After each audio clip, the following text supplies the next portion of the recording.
우리 함께 사도신경으로 우리의 신앙을 고백하겠습니다. 나는 전능하신 아버지 하나님, 천지의 창조주를 믿습니다. 나는 그 유일하신 아들, 우리 주 예수 그리스도를 믿습니다.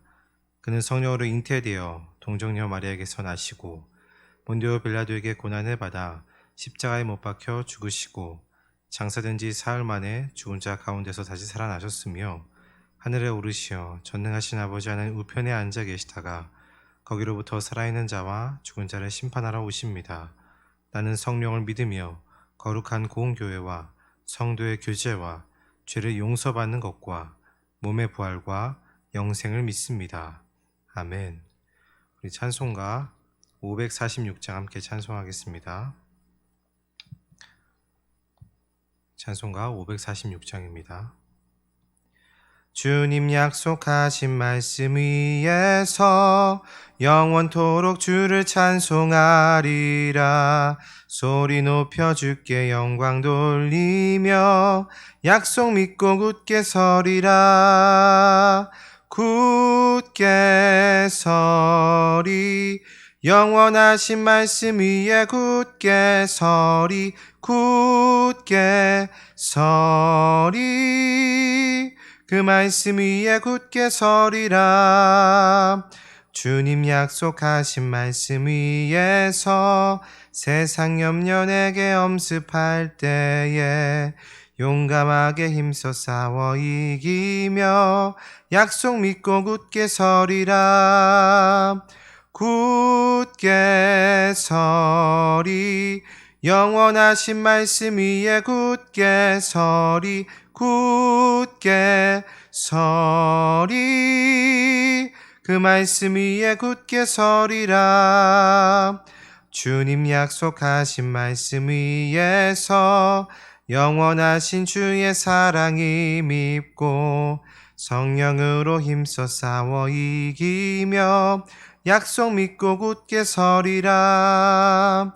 굳게 서리. 영원하신 말씀 위에 굳게 서리. 굳게 서리. 그 말씀 위에 굳게 서리라. 주님 약속하신 말씀 위에서 성령 인도하는 대로 행하며 주님 품에 항상 안식 얻으며 약속 믿고 굳게 서리라. 굳게 서리. 영원하신 말씀 위에 굳게 서리. 굳게 서리. 그 말씀 위에 굳게 서리라. 아멘. 오늘 우리에게 주신 하나님의 말씀을 함께 읽겠습니다. 이사야서 54장 1절에서부터 17절까지의 말씀입니다. 이사야서 54장 1절에서부터 17절까지의 말씀을 한 절씩 교독함으로 하나님의 말씀을 읽도록 하겠습니다. 잉태하지 못하며 출산하지 못한 너는 노래할지어다. 산골을 겪지 못한 너는 외쳐 노래할지어다. 이는 홀로 된 여인의 자식이 남편 있는 자의 자식보다 많음이라. 여호와께서 말씀하셨느니라. 내 장막터를 넓히며 내 처소의 휘장을 아끼지 말고 널리 펴되 너의 줄을 길게 하며 너의 말뚝을 견고히 할지어다. 이는 내가 좌우로 퍼지며 내 자손은 열방을 얻으며 황폐한 성읍들을 사람 살 곳이 되게 할 것임이라. 두려워하지 말라. 내가 수치를 당하지 아니하리라. 놀라지 말라. 내가 부끄러움을 보지 아니하리라. 내가 내 젊었을 때의 수치를 잊겠고 과부 때의 치욕을 다시 기억함이 없으리니 이는 너를 지으신 이가 내 남편이시라. 그의 이름은 만군의 여호와이시며 내 구속자는 이스라엘의 거룩한 이시라. 그는 온 땅의 하나님이라. 일컬음을 받으실 것이라. 여호와께서 너를 부르시되 마치 버림을 받아 마음에 근심하는 아내 곧 어릴 때의 아내가 되었다가 버림을 받은 자에게 함과 같이 하실 것임이라. 내 하나님께서 말씀하셨느니라. 내가 잠시 너를 버렸으나 큰 긍휼로 너를 모을 것이요 내가 넘치는 진노로 내 얼굴을 내게서 잠시 가렸으나 영원한 자비로 너를 긍휼히 여기리라. 내 구속자 여호와께서 말씀하셨느니라. 이는 내게 노아의 홍수와 같도다. 내가 다시는 노아의 홍수로 땅 위에 범람하지 못하게 하리라 맹세한 것 같이 내가 내게 노하지 아니하며 너를 책망하지 아니하기로 맹세하였노니 산들이 떠나며 언덕들은 옮겨질지라도 나의 자비는 내게서 떠나지 아니하며 나의 화평의 언약은 흔들리지 아니하리라. 너를 긍휼히 여기시는 여호와께서 말씀하셨느니라. 너 곤고하며 광풍에 요동하여 안위를 받지 못한 자여 보라. 내가 화려한 채색으로 내 돌 사이에 더하며 청옥으로 내 기초를 쌓으며 홍보석으로 내 성벽을 지으며 석류석으로 내 성문을 만들고 내 지경을 다 보석으로 꾸밀 것이며 내 모든 자녀는 여호와의 교훈을 받을 것이니 내 자녀에게는 큰 평안이 있을 것이며 너는 공의로 설 것이며 학대가 내게서 멀어질 것인즉 내가 두려워하지 아니할 것이며 공포도 내게 가까이 하지 못할 것이라. 보라, 그들이 분쟁을 일으킬지라도 나로 말미암지 아니한 것이니 누구든지 너와 분쟁을 일으키는 자는 너로 말미암아 패망하리라. 보라, 숯불을 불어서 자기가 쓸만한 연장을 제조하는 장인도 내가 창조하였고 파괴하며 진멸하는 자도 내가 창조하였은즉 너를 치려고 제조된 모든 연장이 쓸모가 없을 것이라. 일어나 너를 대적하여 송사하는 모든 혀는 내게 정죄를 당하리니 이는 여호와의 종들의 기업이요 이는 그들이 내게서 얻은 공의니라. 여호와의 말씀이니라. 아멘. 우리 잠시 하나님의 말씀을 묵상하도록 하겠습니다.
우리가 계속해서 보고 있는 유다 백성들은 하나님에 대한 믿음이 아주 희미해지는 상황이라고 말씀드렸습니다.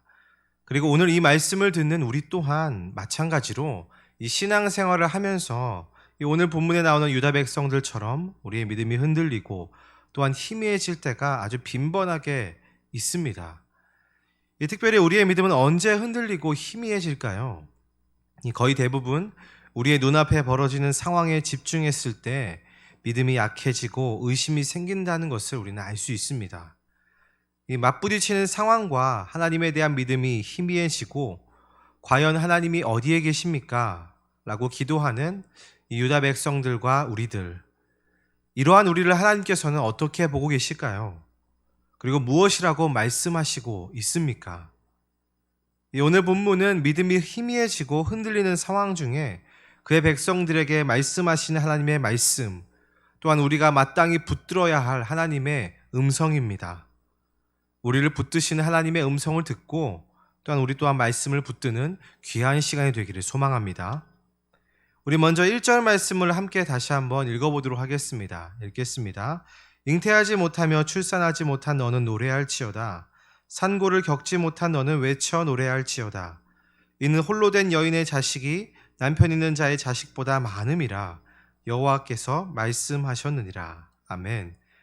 지금 1절에서 하나님께서는 이 말씀을 듣는 유다 백성들에게 명령하시는데요. 뭐라고 명령하십니까? 노래할지어다. 그리고 또 반복하여 너는 외쳐 노래할지어다. 노래하라고 명령하십니다. 여러분들, 보통 우리가 어떤 때에 노래가 우리의 입술에서 나옵니까? 보통의 경우에 뭔가 기쁜 일이 생길 때에, 또한 기분 좋은 일이 있을 때에 부르는 것이 노래입니다. 그런데 지금 유다 백성들의 상황이 노래를 할 상황입니까? 전혀 그렇지 못한 상황이죠. 지금 유다 백성들은 바벨론의 포로로 이끌려 왔습니다. 언제 고국에 돌아갈지 장담할 수 없는 그러한 상황에 처해 있죠. 또한 하나님께서 과연 그의 백성들을 인도하시는가라는 의문도 가지고 있을 때였습니다. 이 모든 상황에 비추어 보았을 때에 이 유다 백성들이 노래하기가 쉬웠을까요? 어려웠을까요? 어려웠을 것입니다. 자, 그런데 우리는 1절을 볼 때에 이 노래하라고 하나님께서 명령하시기 전에 첫 부분에 뭐라고 말씀하시는지를 좀 살펴볼 필요가 있습니다. 1절의 첫 부분에 뭐라고 이야기하십니까? 잉태하지 못하며 출산하지 못한 너. 자, 문자적으로 보면은 이 부분만 봤을 때는 불임의 상태를 이야기하고 있죠. 아주 최악의 상태라고 이야기합니다. 생명이 더 이상 이어질 수 없는 그러한 상황을 가리키고 있습니다. 문자적으로만 볼 때에는 그렇습니다. 자, 그런데 이 1절은 우리가 이스라엘 백성들의 전체 역사를 비추어서 그 역사를 통해서 보아야만 합니다. 이스라엘 백성 전체 역사를 볼 때에 잉태하지 못하여 출산하지 못하는 그 사건 언제 있었습니까? 바로 이들의 조상 아브라함의 이야기를 말하고 있는 것입니다. 여러분도 잘 알다시피 이 아브라함과 사레가 언제 이삭을 가지게 되었죠? 바로 사레의 생리가 끊어질 때, 인간의 가능성이 완전히 끊어질 때, 아브라함이 100세 때에 하나님의 약속의 성취로 이삭을 가지게 되었습니다. 그 말은 무슨 말입니까? 바로 이스라엘 백성 자체가, 그들의 정체성 자체가 인간으로서 아무것도 할 수 없는 그때에 오직 하나님의 약속하신 말씀으로 시작되었다는 것을 말해주고 있는 것입니다. 이것이 바로 이스라엘 백성들의, 유다 백성들의 정체성이라고 말씀하시는 거죠. 지금 상황도 인간의 눈으로 보았을 때에는 완전히 잉태하지 못하는 불임 상태처럼 최악의 상태, 생명이 더 이상 나올 수 없는 그러한 상태처럼 보이지만 이들을 처음부터 불러내셨던 하나님의 말씀과 그 약속만 있다면 하나님 나라의 백성은 다시금 회복될 수 있고 다시금 생명이 이어질 수 있다라고 하나님은 말씀하고 계십니다. 그리고 이어지는 말씀들은 이러한 이스라엘 백성들의 역사를 말해주고 있습니다. 이 2절의 장막터를 넓히라는 말 또한 아무것도 없는 그 광야에서 장막을 치며 그 40년을 오롯이 하나님만 의지함으로 인도함을 받았던 그때를 기억하게 하고 있습니다. 그래서 오직 하나님만을 의지해라라고 말씀하시고 있는 거죠. 이스라엘 백성들은 오직 하나님만을 의지해야 하고 또한 그것을 정체성으로 삼으며 살아야 했습니다. 하지만 그렇게 하지 못했기 때문에 이방 강대국들과 이방 우상들을 의지함으로 하나님의 징계를 받게 되고 이렇게 바벨론의 포로로 끌려오게 된 것입니다. 자, 그런데 바로 그때에도 하나님께서는 함께 슬퍼하고 계시고 함께 안타까워하고 계셨다는 것을 오늘 말씀을 통해서 볼 수 있습니다. 어디서 그런 점을 볼 수 있냐면은 바로 5절 말씀입니다. 이 5절에서 하나님께서는 이스라엘 백성들을 두고 이렇게 이야기하십니다. 너를 지으신 이가 내 남편이시라. 지금 이스라엘 백성들이 하나님을 떠나 우상을 섬기는 것 자체가 부부관계에서 마치 다른 남자를 찾아간 것처럼 바람을 핀 것과 마찬가지라고 생각하시면서 하나님은 슬퍼하고 계십니다. 이 남편의 입장에서 봤을 때에 이 얼마나 슬픈 일일까요? 얼마나 화가 나는 일이겠습니까? 그래서 하나님은 이스라엘 백성들이 그토록 의지했던 다른 남편들, 이 다른 이방 나라들을 사용하셔서 지금 이스라엘 백성들을, 이 남유다 백성들을 징계하고 가르치고 계시는 것입니다. 자, 그러나 결국 하나님께서 그의 백성들에게 약속하고 계신 것은 무엇입니까? 7절과 8절에 이렇게 약속하십니다. 내가 잠시 너를 버렸으나 큰 긍휼로 너를 모을 것이요 내가 넘치는 진노로 내 얼굴을 내게서 잠시 가렸으나 영원한 자비로 너를 긍휼히 여기리라. 내 구속자 여호와께서 말씀하셨느니라. 아멘. 우리가 이 7절과 이 8절에서 반복되는 단어에 주목해 보아야 합니다. 이 단어입니다. 내가 잠시 너를 버렸으나. 잠시라는 것입니다. 이 징계의 시간이 정해져 있다라는 그러한 뜻이죠. 이 하나님께서 징계하시는 시간, 마치 하나님께서 그의 백성들을 버린 것 같은 이 시간은 잠시라고 말씀하십니다. 그러나 8절을 보면 이 잠시와 반대되는 표현이 또 나오는데요. 무엇입니까? 영원한 자비로. 이것이 바로 유다 백성들, 하나님 나라 백성들의 소망인 줄로 믿으시기 바랍니다. 하나님이 보이지 않는 것처럼 느껴지는 그 시간, 이 징계의 시간은 잠시지만 그의 백성을 긍휼히 여기시는 하나님의 사랑은 영원하다라고 약속하십니다. 이에 대한 약속이 9절과 10절에 나와 있는데요. 10절 말씀만 함께 같이 읽어보도록 하겠습니다. 읽겠습니다. 산들이 떠나며 언덕들은 옮겨질지라도 나의 자비는 내게서 떠나지 아니하며 나의 화평의 언약은 흔들리지 아니하리라. 너를 긍휼히 여기시는 여호와께서 말씀하셨느니라. 아멘. 이 하나님의 영원한 긍휼과 사랑을 두고 이렇게 말씀하십니다. 화평의 언약은 흔들리지 아니하리라. 나의 자비는 내게서 떠나지 아니할 것이다. 이 구절을 보면 하나님께서 이 약속하신 말씀은 마치 노아의 홍수 후에 약속하셨던 그 언약과 같다고 말씀하시며 결코 흔들리지 않는 언약이라고 또 약속하시며 유다 백성들을 안심시키십니다. 하나님께서는 지금 세차게 흔들리고 있는 마치 잉태하지 못하는 최악의 상황처럼 보이는 이 바벨론의 포로된 백성들을 이렇게 그분의 말씀과 언약으로 위로하고 계십니다. 하나님께서 이 모든 상황을 다 알고 계십니다. 그리고 이 화평의 언약으로 말미암아 다시금 이스라엘 백성들이 포로로 돌아온 이후에 어떻게 회복시킬 것인지에 대한 그 구체적인 그림까지도 지금 제시하고 계십니다. 바로 11절과 17절의 말씀이 바로 그러한 이스라엘의 미래, 유다 백성들의 미래에 대한 모습을 보여주시는데요. 이것은 더 나아가서 하나님의 나라 백성들에 대한 약속까지 하고 계시는 것입니다. 그리고 특별히 13절에 이렇게 약속하십니다. 우리 마지막으로 13절도 우리 함께 읽도록 하겠습니다. 내 모든 자녀는 여호와의 교훈을 받을 것이니 내 자녀에게는 큰 평안이 있을 것이며. 아멘. 자, 바로 이 말씀이 오늘 약속의 정점에 있는 말씀입니다. 하나님께서는 여호와의 교훈을 친히 가르치시겠다고 말씀하십니다. 그런데 누구에게 가르치십니까? 내 모든 자녀는. 하나님께서 하나님의 자녀들을 친히 하나님의 교훈과 약속과 말씀으로 가르치시겠다라고 약속하고 계시는데요. 우리가 이 13절 말씀에 내 모든 자녀라는 이 말을 우리가 아까 초반에 살펴봤던 1절 말씀과 함께 보면 어떻습니까? 아까 1절에서는 잉태하지 못하며 출산하지 못한 너라고 이야기한 바 있습니다. 자, 그런데 지금 이 13절에서는 누구를 말하고 있습니까? 자녀를 말하고 있습니다. 자, 그렇다면 하나님의 언약으로 인해 어떤 일이 일어날 것이라고 예상할 수 있습니까? 바로 잉태하지 못한 자가 잉태하고 출산하여 자녀를 낳게 될 것이라고 말씀하고 계십니다. 그리고 하나님께서 친히 그 모든 자녀들을 여호와의 교훈으로 가르치시되 큰 평안이 있을 것이라고 약속하고 계시는 것입니다. 우리 말씀을 정리하겠습니다. 하나님께서는 지금 한 치 앞도 보이지 않고 믿음이 희미해져가는 유다 백성들을 그분의 말씀과 언약으로 일으키시고 위로하고 계십니다. 잉태하지 못하는 생명이 전혀 이어질 수 없는 최악의 상태인 유다 백성들을 그분의 영원한 긍휼과 사랑으로 품에 안고 가십니다. 이 약속이 하나님의 택하신 종 예수 그리스도 인하여서 성취되었고 우리도 그 화평의 복음으로 말미암아 이 복음을 받음으로 말미암아 하나님의 자녀가 된 줄로 믿으시기 바랍니다. 이제 이 말씀을 우리의 삶 가운데로 가져와 봅시다. 여러분, 우리가 흔들릴 때에 정말 잉태하지 못하는 그러한 최악의 상황 가운데 우리가 있다라고 생각될 때에 우리는 무엇을 해야 할까요? 바로 이 하나님의 영원한 긍휼과 약속을 기억하고 신뢰하는 것, 그것뿐입니다.